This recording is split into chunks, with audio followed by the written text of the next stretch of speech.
Assalamualaikum warahmatullahi wabarakatuh. Pada pertemuan kali ini kita akan membahas tentang homomorfisme natural dan teorema fundamental homomorfisme ring. Tujuan dari pembelajaran ini adalah kita akan memahami pengertian homomorfisme natural dan memahami teorema utama homomorfisme ring, serta kita coba buktikan teorema utama tersebut. Nah, konsepnya berawal dari lema berikut ini. Jika saya punya sebarang ring R dan ideal di R, maka kita dapat membentuk ring faktor R per I yang berdasarkan definisi ring faktor. Nah, dari R ke R per I, saya definisikan relasi V. Berarti V itu adalah pemetaan atau fungsi dari ring R ke R per I, ke ring faktornya. Yaitu apa? Untuk setiap R di dalam R dipetakan menjadi anggota R per I.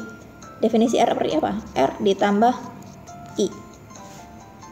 Nah, inilah yang disebut sebagai homomorfisme natural, karena pemetaan dari R ke ring faktornya tersebut adalah merupakan suatu homomorfisme. Nah, V bersifat surjektif, berarti homomorfisme natural ini surjektif.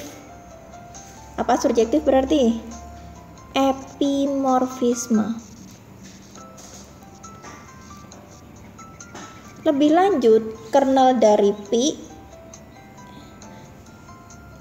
dari homomorfisme ini adalah idealnya. Akan jadi sama dengan I.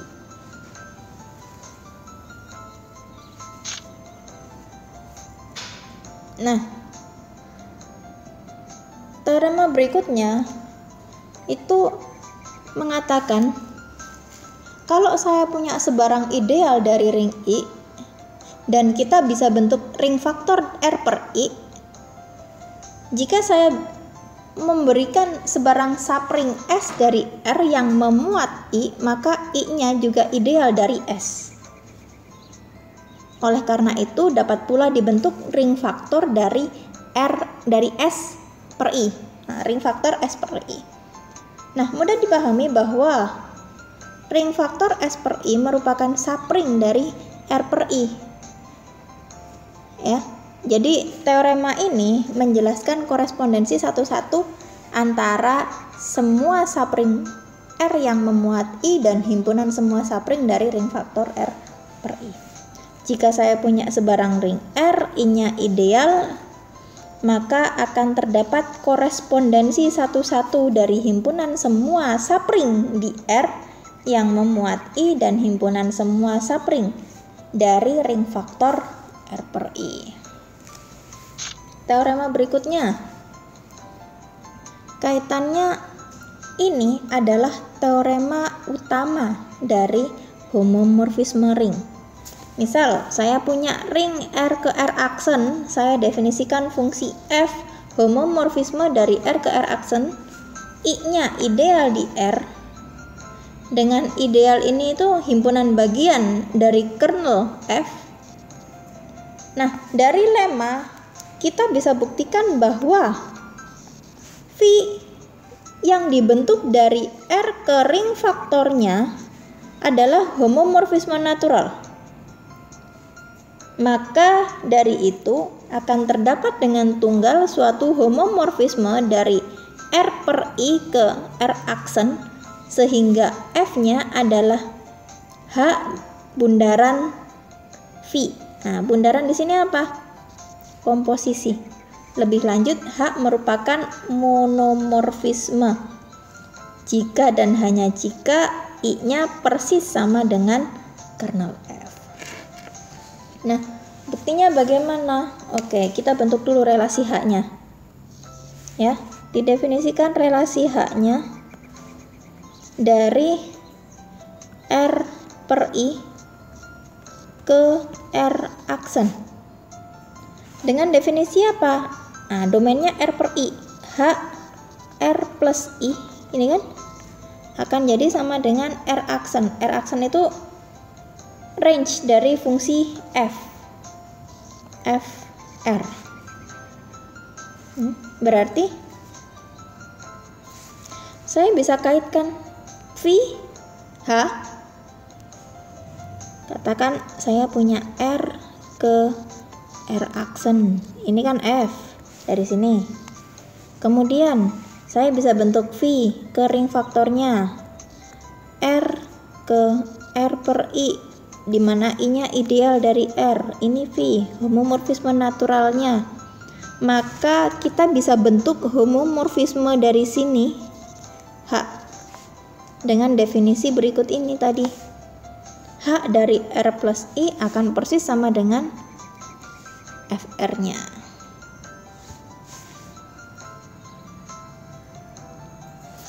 Jika hanya monomorfisme, I-nya akan jadi sama dengan kernel F.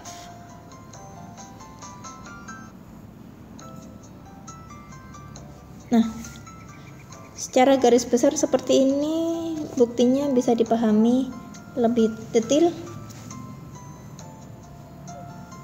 Oke, kita buktikan.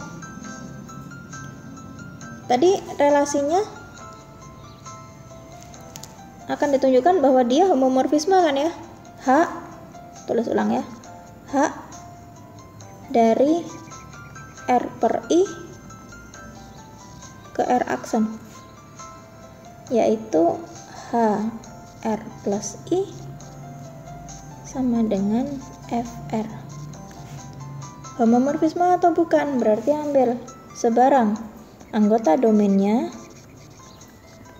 katakan A plus I, B plus I, anggota R per I, H dari A plus I ditambah B plus I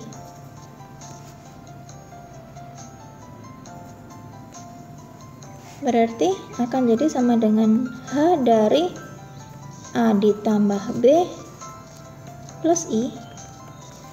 Nah, berarti akan jadi F dari A ditambah B. Benar kan? F-nya tadi apa? F-nya tadi homomorfisme dari ring ke ring. Berarti di sini akan jadi FA ditambah FB. FA balik lagi akan jadi H A plus I. FB-nya akan jadi H B plus I. Homomorfisme. Terhadap penjumlahannya awet, terhadap perkaliannya bisa dicoba sendiri awet atau tidaknya.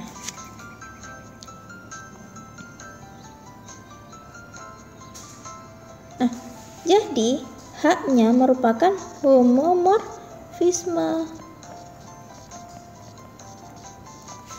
Lebih lanjutnya apa tadi? Lebih lanjut terdapat dengan ketunggalan ya. Ketunggalan dari H ini tadi. Nah, kalau membuktikan ketunggalannya bagaimana? Andaikan tidak tunggal. Tadi definisinya adalah F sama dengan H bundaran Pi. Andaikan tidak tunggal, andaikan juga F-nya sama dengan H aksen bundaran Pi. Buktikan H di sini nilainya sama dengan H aksen. Silahkan dicoba sendiri, bisa dipelajari ya. Teorema berikutnya, jika saya punya F adalah homomorfisme dari ring R ke R aksen, maka R per kernel F akan isomorfik dengan image F. Image F itu tadi peta ya. Petanya berarti F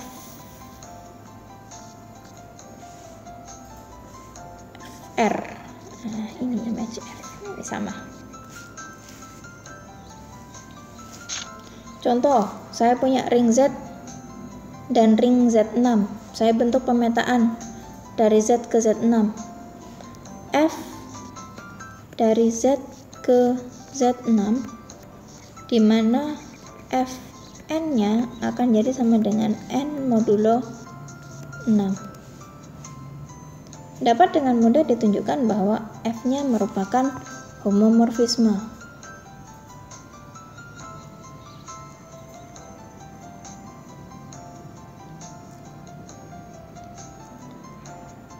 Kernelnya berapa? Adalah koleksi bilangan Z yang dipetakan ke 0. Fn-nya sama dengan 0. Oke, Fn dengan n modulo 6 yang n-nya dipetakan ketemu n modulo 6-nya sama dengan 0 apa saja? Kelipatan 6 kan ya? Berarti di sini akan jadi 6Z kernelnya. Oke, dari kernel saya bisa bangun ring faktor Z ke kernel Z. Berarti bentuk ring faktor Z ke 6Z. Oke, yaitu apa? Koleksi koset.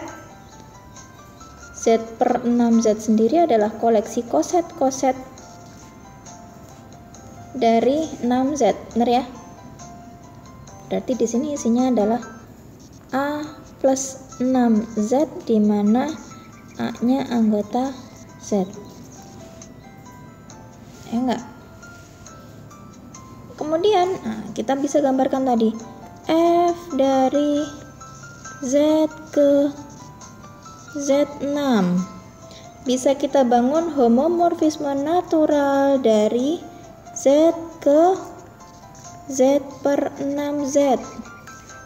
Nah, berdasarkan teorema bisa kita bangun dengan tunggal H homomorfisme atau lebih tepatnya isomorfisme dari Z per 6Z ke Z6. Oke, detailnya bisa dicoba sendiri. Berarti apa nih? Dengan definisi F-nya sama dengan H bundaran Phi.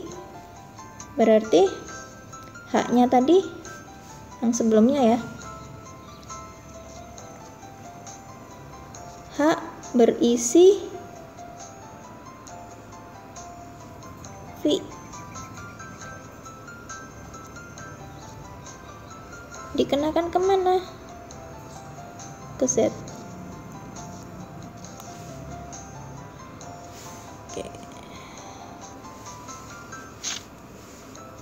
Cukup sekian dari saya akhiri. Assalamualaikum warahmatullahi wabarakatuh.